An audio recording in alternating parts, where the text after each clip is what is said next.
Before red bricks, we knew white bricks of the Essex Mountain Sanatorium, an abandoned tuberculosis hospital on Second Mountain in the Watchung Range, where once the air was cleanest, so TB patients sought a cure, or really were placed there to get them away from the healthy population of Essex County, who could also become infected, to rid the streets of Newark, East Orange, Irvington, and other nearby cities of the poor sick, coughing up blood in streets, and the people died at the hospital up on the hilltop from the early 1900s until the late 1970s, when streptomycin, a powerful antibiotic, was synthesized and cured TB, rendering EMS obsolete.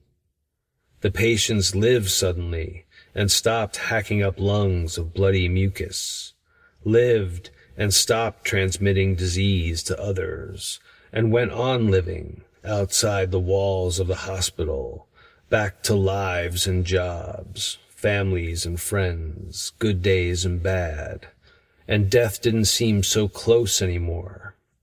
But when they lived, the hospital died, vacated without packing, everything left in place, a bottle of morphine, the cherry on top of an entire pharmacy left behind in the administration building, and was still there when I was 10 years old, picking through medicine bottles, reading labels in awe. Could have gotten really high from that stash, but too young and still innocent to know what to do with hard drugs, or any drugs for that matter. High on the exhilaration of the abandoned sanatorium. No need for a chemical rush.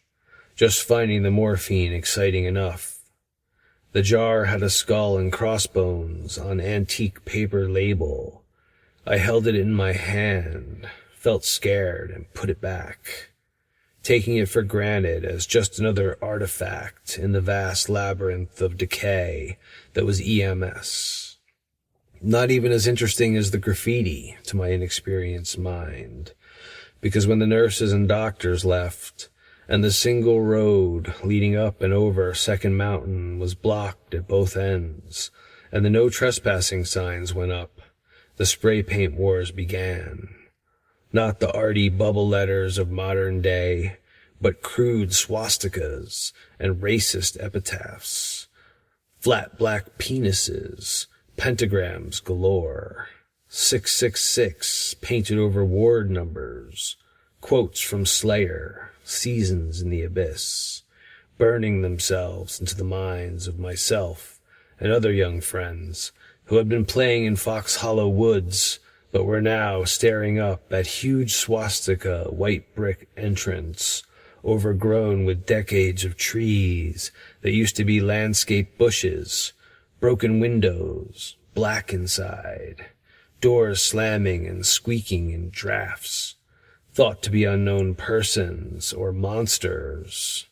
Above, twin swastikas on white brick columns across iron doors in black spray paint, the terrifying message, "Welcome, Aryan warriors."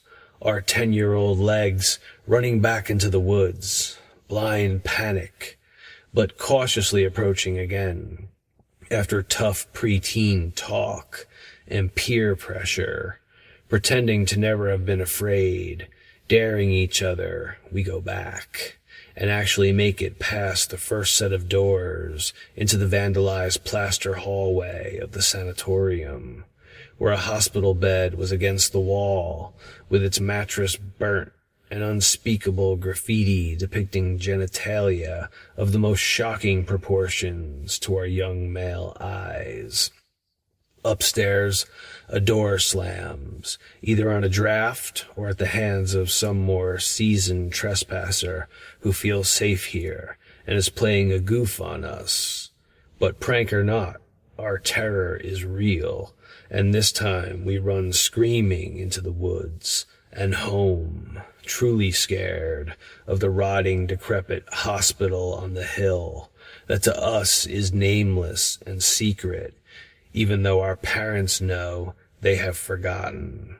Because once the roadblocks went up at either end of Sanitarium Road, the TB hospital no longer belonged to the county, but was inherited by us kids.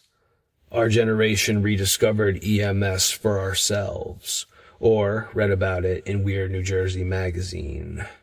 A secret garden of storybook abandonment, overgrown, desecrated, smashed, and haunted, but ours. A ruin so invincibly picturesque, those of us who dwelled there can still see it perfectly in our adult minds. We got comfortable after repeated visits in all seasons, and the hospital became less scary, but no less haunted. We didn't have to know the history of EMS to sense the ghosts. We had no idea that thousands died here, but their suffering was imprinted on the decaying sanatorium in the crumbling woodwork, soggy plaster, and discarded hospital equipment that became our clubhouse. Connected by underground steam tunnels, with a 6-story roof, complete with observation deck. To say we grew up there would be accurate, drinking underage 40s on the rooftop deck, watching 4th of July fireworks while experimenting with marijuana and loving it.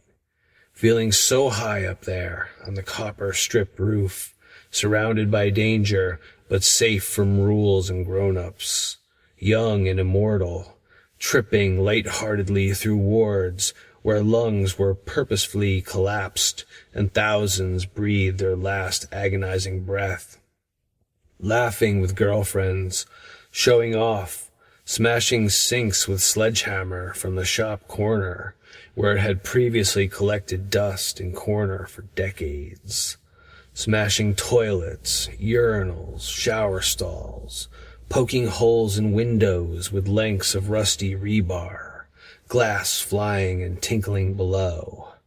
Walking the ledge 5 stories up, from window to admin window, clinging to slippery white brick, but laughing with friends all the while, unfazed by heights, too alive and wild to believe in death, too intent on looking cool, impressing buddies and winning girls, who watch with mouths gaping, not impressed at all, but mortified at the stupidity of the unnecessary risk, offended at the complete lack of regard for own human life.